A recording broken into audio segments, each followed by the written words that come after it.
Welcome to the Stafford Excellence EdTalks, where we celebrate the brilliance and excellence of our Stafford County Public School educators. Today on the podcast, listeners, you are in for a treat. I know I say that every week, but you really are this week, because we have the one, the only Saige Smith, a self-contained autism teacher at Widewater Elementary School. Saige, welcome to the podcast. Hello, thanks for having me. Oh, you bet. You came highly recommended, let me just say. So you're doing great things at Widewater Elementary. Saige and everybody out there listening or watching, just to kind of quickly review the process of the EdTalks, it's broken into three parts. We start with your story, and then we're going to talk about your excellence, and then finally we're going to talk about your thoughts. So, Saige, are you ready for your Stafford Excellence EdTalk? I am. Okay, let's go. So, starting with your story, tell us about yourself, Saige. How did you, who are you? How did you end up here in Stafford? Yeah, so I am from Ohio, a very small town in Ohio. I graduated from Bowling Green State University, and I actually went to a job fair.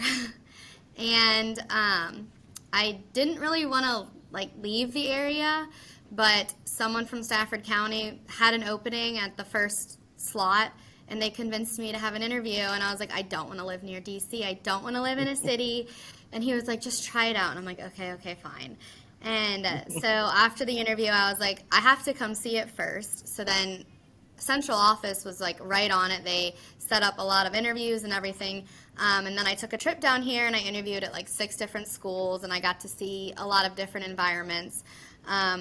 And then I took the job, and I was like, I never thought I would, coming from a small town, live in a larger area.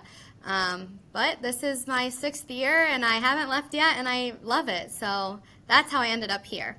Nice. Yeah, I'm very similar as well. Found a job fair just like that. Yeah. Small town, found my way to Stafford. So have you been at Widewater Elementary for all 6 of those years? This is my 3rd year at Widewater. Oh, nice. Okay, awesome. And if you don't mind, what led you to teach autism? What was your driving factor with that? In college, when I was student teaching, I was in a cross-categorical classroom, so I had students with multiple different types of disabilities, and there was a handful of kids who were diagnosed with autism, and they really just, reached near and dear to my heart, and it was just really enjoyable working with them. And then when I got here, and they're like, we have self-contained autism, and I was like, perfect, put me there. Oh, that's awesome. That's really cool. So one of my favorite questions of all time, thinking back on your life, or even folks who are here in Stafford County, did you have a teacher, a colleague, a coworker, a family member who kind of impacted who you are as an educator today? Yeah, so looking way back, going to college in education, my 2nd grade teacher was my favorite. She is the typical, I say Miss Honey.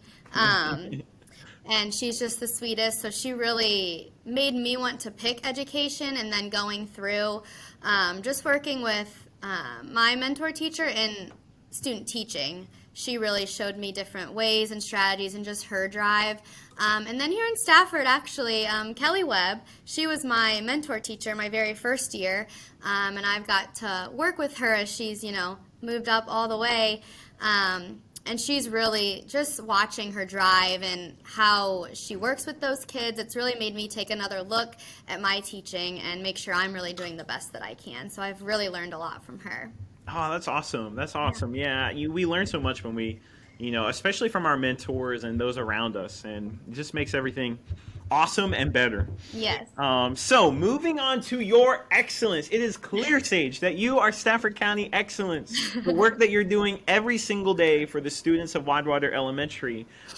So would you be interested in sharing a best practice or an innovation that you currently engage in or have done in the past at Widewater?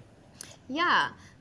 So it's not necessarily an innovation, but my classroom is a very strong, language-rich environment, because working with students who have autism, communication and social skills is really their main their main thing that you have to really touch on to be able to reach anything else.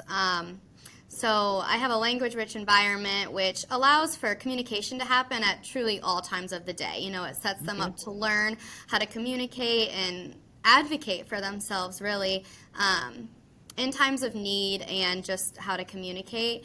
And then once their communication comes, it enriches their academics, and everything just kind of starts to flow. And then as well as those social skills. So, you know, really working with them to learn how to play with their peers, join a group, and things like that. Nice. So when you say language rich, are you saying, like, you know, what does that look like in your room? Like, are there posters? Are there different things around the room? Like, how exactly do you engage your students in that? So everything in my room, every action, every schedule, every lesson, and every object even in my room has a visual paired with it, because they really, once they see that visual, they are able to process it in their brain a lot better. And a lot of times with those visuals comes the verbal piece as well. So all around my room there are visual pieces, whether it's at their desk. There's pictures of their desk. They have, you know, I have a lot of sensory things like a swing, balls and scooters. There's visuals for that. So if they are in need of a sensory break and want to swing, my students know where to kind of go and get the picture, pull it off, and give it to a staff member. That's their way of telling us that they need that. And then just schedules. So not only do they have their visual schedule, but then throughout, if they come to work with me, I have pictures of, okay, we're going to read, we're going to answer these questions, we're going to cut, and then we're going to glue. So it's really just breaks down their whole day for them. Yeah, and I have to imagine that can be used, that strategy can be used in so many classrooms. Yes. Especially if students are learning English as a second language. Yes. As well. You know, visuals always help me to learn personally, so I know they have to help so many kids. Yeah, I love how you said that, because when I kind of describe it to the general education teachers, just to like stress the importance, I kind of talk about, you know, if you're in a foreign country, you don't speak that language, what do you look for? Mm-hmm. Absolutely. Pictures. Yeah, so it really, and it calms your anxiety, let alone these little, you know, 5, 7, 8-year-olds. Totally. Oh my gosh, that is why you're excellent. Providing that language-rich environment to make your kids really feel at home and successful. Yeah. So now moving on to the third part, your thoughts. You know, we're in the end of October, and I work a lot with our newest teachers, and the end of October is like the time when like everyone's kind of disillusioned and things are really hard. I think maybe that's every day this year, but you know, supposedly they say.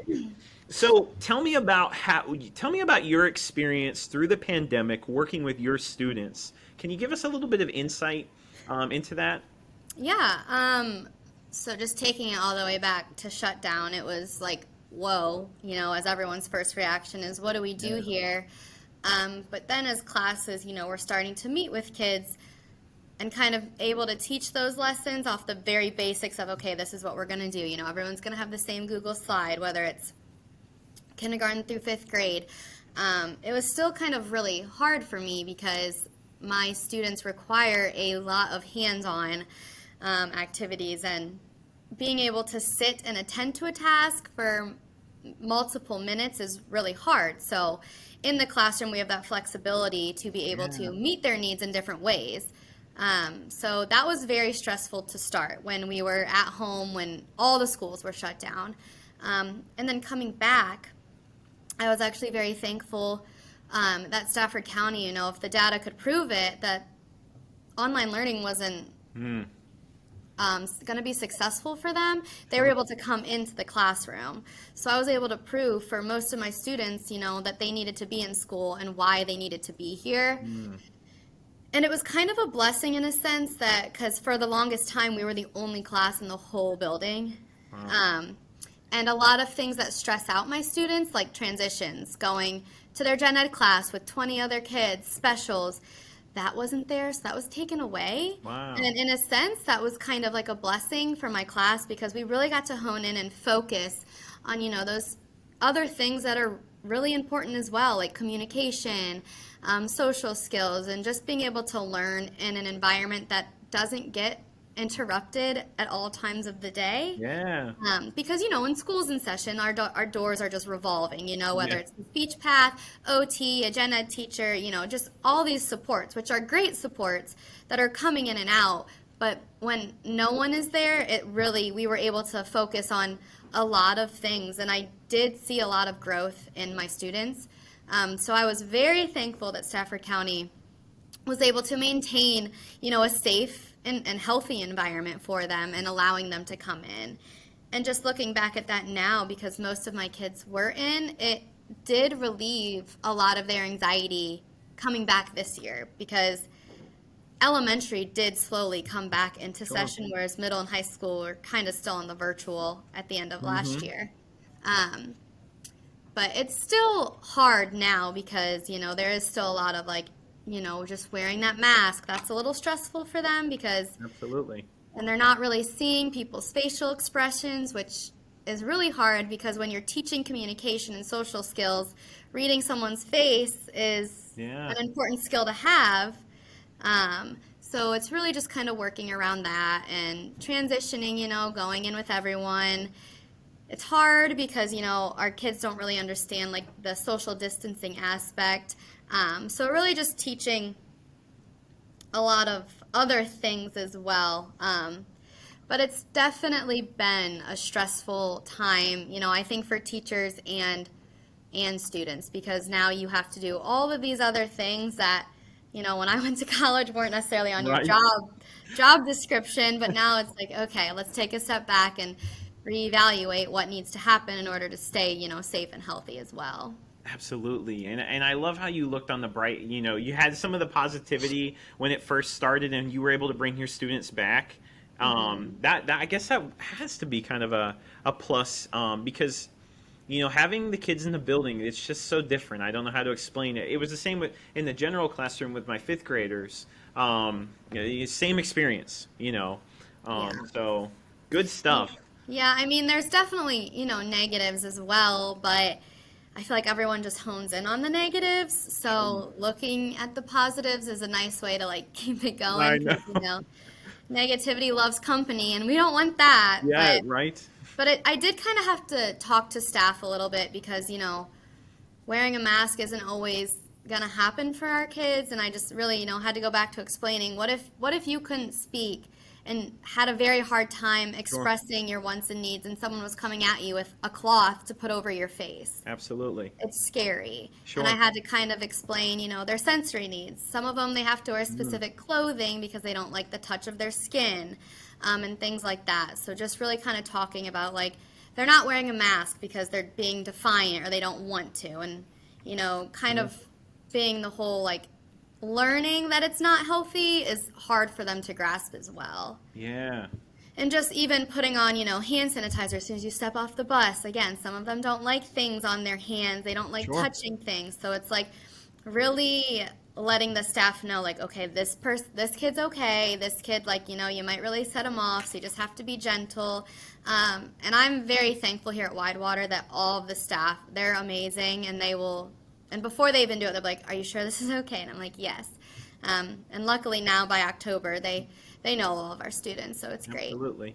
Yeah, and talk about such skill, Saige. I think as teachers, we're always trying to make sure we know every single kid and what makes them tick, and you really have to do that, to the 1,000th degree, So such skill in making sure you're meeting every kid's need. I'm just in awe of the work that you do. You're awesome. So, some final phrases here. One of my favorite parts of the podcast. I'm going to start a phrase, and I just want you to complete it. Okay? Okay. Okay. So, the thing I love the most about being a teacher is. The thing I love most about being a teacher is that I truly get to see amazing growth in my students. And I mean, I've been talking about this the whole time, but not only are they learning those academics, but those social skills and those life skills, and just seeing them come to fruition and seeing them happen outside of my classroom in other environments is just amazing. And seeing them be able, if they walk in my class and they are unable to say, I want help. And by the end of the year, if all they can do is ask for help, it's just Yes. amazing. Oh Yeah. my goodness, that gave me chills. That's awesome. Dear first year teacher me. Whew. Dear first year teacher me, don't be afraid to ask for help. Oh, that's a good one. Do not be afraid to ask for help. No one's going to think that you don't know what you're doing. And even if you don't, it's okay because everyone is learning. And then really just learn how to prioritize your work. Because as a first year teacher, everything's being thrown at you. And it's like, wait, okay, do I need to do this assessment or do I need to write this report? Do I need to set up this work task or do I need to do this lesson? So really prioritizing what needs to be done and then going from there. Yeah, that's huge. I've talked to a lot of new teachers about prioritization this year, and that's something that's been a struggle. So it's a constant work in progress. It is. And finally, coming from Ohio, Stafford County is the place to work because I truly think I've gotten so much support. And just as a teacher, they always talk about in college classes, professional development, and it's like, do this, do that. And, everyone just kind of rolls their eyes. But being in a specific program, I've truly gotten some of the best professional development classes and courses. I mean, more than what I could have learned in college. So just giving those opportunities to be able to learn and grow through those has truly been amazing. And that's what I always say, like, when I'm in interviews with other people, I'm like, trust me, like, you're going to learn so much here. I promise. Yeah. And if you don't know it, someone will help you. And I just think that Widewater specifically, I have such a supportive administration. Whatever I need, they make sure that I get it. And if I need help, they're not afraid to just step in my class and teach a lesson or help me with the behavior or whatever. They are all hands on deck, and I am very thankful for them. And then just moving up through like central office, I have my coordinators, which the self-contained autism teachers are very lucky to get. They have a coordinator to reach out for when they have help, and I know not every teacher gets that. Sure. And if they can't help, they reach out to someone else, and someone's always, especially in student services, I feel like it's all hands on deck, and they're not afraid to come in and help or show you what to do or get you the supports. Oh my gosh. Shout out to all of those people. Yes. Because I agree. The opportunity and the supports are absolutely awesome here in Stafford County. Saige, thank you so much. It is so incredibly clear that you are Stafford County excellence. And I really think that so many people will watch this and maybe they'll decide, I want to do what Saige is doing, making that difference in that classroom. It's just been an honor to talk to you today. Well, thank you so much. Thank you. Oh my goodness. So guys, make sure you continue to follow Saige's journey because she is truly Stafford County excellence. And as always, you can follow the Stafford County Public Schools YouTube page to check a new episode of the Stafford Excellence EdTalks every other Wednesday at 7 a.m. over on the YouTube page. So take care. Until next time.